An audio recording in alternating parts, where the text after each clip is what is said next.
Salam damai dan sejahtera bagi kita semua. Bab 3.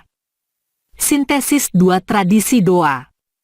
Meski doa Yesus awalnya hanya dikenal dan berkembang di wilayah kekristenan timur, baik di gereja Ortodoks maupun di gereja Katolik Timur, seiring dengan semakin tersebarnya informasi, doa sederhana ini juga mulai dikenal oleh orang-orang Katolik di kekristenan Barat, baik di kalangan klerus maupun awam.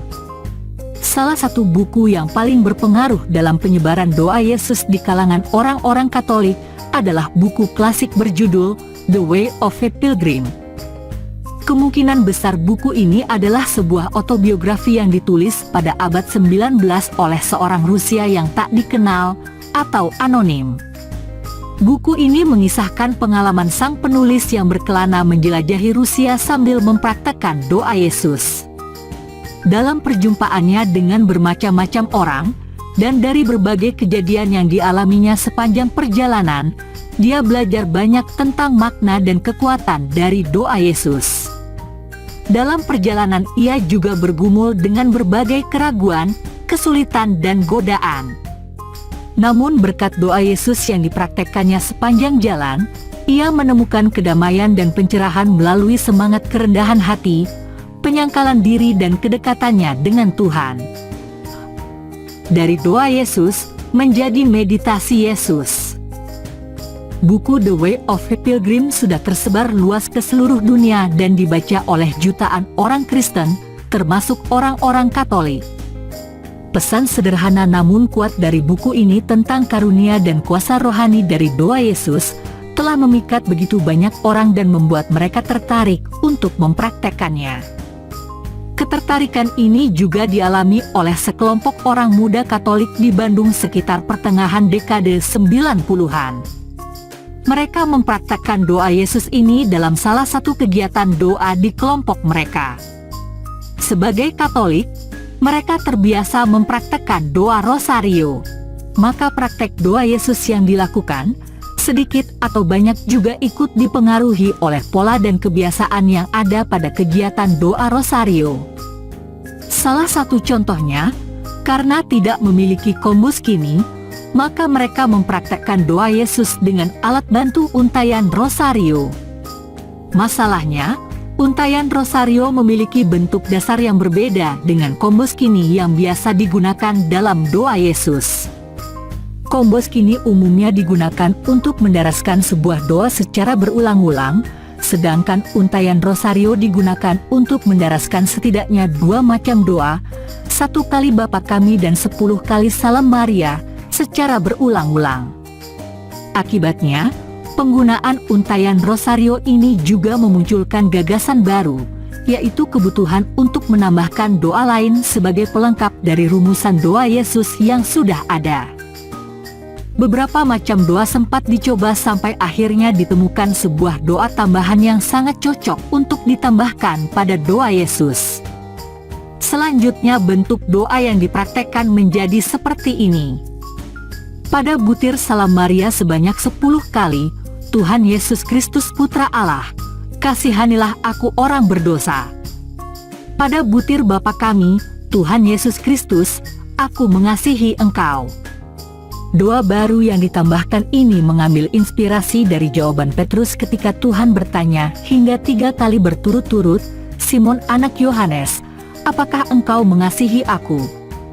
Injil Yohanes bab 21, ayat 15-17. Pada awalnya, dalam kegiatan doa kelompok bentuk doa yang baru ini masih sangat fleksibel. Jumlah pengulangan doanya tidak dibatasi, boleh berapa saja. Kadang didoakan 1 kali putaran rosario, kadang 2 kali atau lebih, sesuai kesepakatan bersama. Bentuk doa yang fleksibel ini sempat bertahan selama beberapa tahun lamanya. Pada waktu itu, doa tersebut diberi nama meditasi Yesus untuk membedakannya dengan doa Yesus yang asli. Buku tentang meditasi Yesus ini sudah pernah ditulis beberapa tahun lalu dengan judul Meditasi Yesus, Doa Batin Transformatif yang berakar pada 2 tradisi gereja. Kata pengantar oleh Rama Istimor Bayu, dan diterbitkan oleh penerbit Canisius. Munculnya doa Mazmur Yesus. Akhirnya, sekitar tahun 2017 timbul dorongan kuat untuk semakin mendekatkan bentuk doa ini pada doa Rosario. Caranya adalah dengan menambahkan renungan Injil seperti yang ada pada doa Rosario. Hanya saja rangkaian renungan Injil yang dipilih adalah renungan kisah sengsara Tuhan. Rangkaian renungan ini hampir sama seperti renungan pada perhentian jalan salib, yaitu mulai dari Tuhan Yesus berdoa di Taman Getsemani sampai dengan Tuhan Yesus dimakamkan. Dengan penambahan renungan kisah sengsara ini maka bentuk doa menjadi baku dan tidak lagi fleksibel seperti sebelumnya. Polanya juga sudah sangat mirip dengan doa Rosario, yaitu 150 kali doa Yesus yang dibagi menjadi 15 dekade dan masing-masing dekade didahului dengan renungan kisah sengsara Tuhan. Seperti yang sudah disampaikan pada bab atau video sebelumnya, selama kurang lebih 2 abad lamanya doa yang diajarkan Bunda Maria kepada Santo Dominikus dikenal sebagai doa Mazmur Maria. Bahkan, dalam dokumen resmi, Consueverunt Romani Pontifices, Paus Santo Pius kelima mencantumkan doa Mazmur Maria sebagai nama lain dari doa Rosario. Berikut kutipannya. Maka Dominikus melihat pada cara sederhana untuk berdoa dan memohon kepada Tuhan, yang dapat diakses oleh semua orang dan sepenuhnya saleh, yang disebut Rosario, atau Mazmur Perawan Maria yang terberkati. Nama Mazmur Maria ini berkaitan dengan jumlah 150 pengulangan doa Salam Maria sesuai jumlah Mazmur Daud yang menjadi bentuk dasar dari doa tersebut. Berdasarkan fakta ini, maka doa baru yang juga mengikuti pola doa Rosario atau doa Mazmur Maria dengan 150 kali pengulangan doa Yesus mendapatkan sebuah nama baru yang mirip yaitu doa Mazmur Yesus. Sebagaimana hati tak bernoda Bunda Maria berpasangan dengan hati kudus Yesus, demikian juga dalam iman dapat kita katakan doa Mazmur Yesus adalah pasangan yang serasi bagi doa Rosario atau doa Mazmur Maria.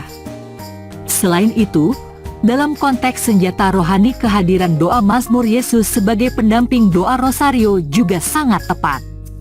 Sesuai nubuat kitab suci, kitab Kejadian bab 3 ayat 15, permusuhan yang ditetapkan Tuhan adalah antara perempuan melawan ular dan antara keturunan perempuan melawan keturunan ular. Maka secara simbolik senjata rohani yang dibutuhkan dalam pertempuran juga ada 2. Yang pertama, senjata rohani yang berasal dari perempuan atau Bunda Maria, yaitu doa Rosario yang dipenuhi dengan doa Salam Maria. Dan kedua, senjata rohani yang berasal dari keturunan perempuan atau Tuhan Yesus, yaitu doa Mazmur Yesus yang dipenuhi dengan doa dalam nama Yesus. Dalam hubungannya dengan doa Yesus, melalui penambahan sebuah doa baru dan renungan kisah sengsara, doa Mazmur Yesus telah mengangkat doa Yesus yang sudah dikenal selama berabad-abad sebelumnya menjadi sebuah doa baru yang lebih lengkap dan berbeda. Penambahan yang membawa perubahan signifikan ini hampir sama kasusnya seperti doa yang diajarkan Bunda Maria kepada Santo Dominikus. Penambahan 15 renungan Injil yang diminta oleh Bunda Maria terbukti telah melengkapi atau menyempurnakan doa Mazmur Maria yang sudah dipraktekkan sebelumnya oleh biarawan-biarawan Sistersian. Begitu juga dapat kita katakan, penambahan renungan kisah sengsara Tuhan dan penambahan doa baru dalam doa Mazmur Yesus telah melengkapi serta menyempurnakan doa Yesus klasik yang sudah dikenal sebelumnya. Selama berabad-abad, doa Yesus yang sudah mulai dikenal sejak abad ketiga tidak banyak berubah selain perubahan kecil dari rumusan doanya, variasi jumlah pengulangan, atau penerapan teknik hesikasme yang menekankan keheningan dalam prakteknya. Namun setelah mengalami perjumpaan dengan doa Rosario yang berasal dari tradisi Kristen Barat, doa sederhana ini sekarang mendapatkan perubahan yang sangat signifikan dalam bentuk doa Mazmur Yesus.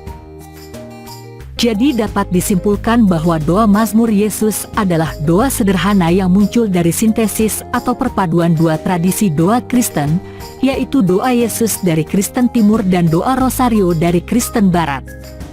Sintesis yang prosesnya berlangsung selama lebih dari 20 tahun ini pada akhirnya menghasilkan sebuah doa yang sama sekali baru. Sebuah doa dengan karakteristik dan keutamaan rohani yang berbeda dari doa Yesus yang menjadi dasarnya. Selain itu, adanya renungan misteri sengsara Kristus dalam doa Mazmur Yesus juga menempatkannya sebagai pendamping yang harmonis dari doa Rosario atau doa Mazmur Maria. Terima kasih atas perhatian Anda.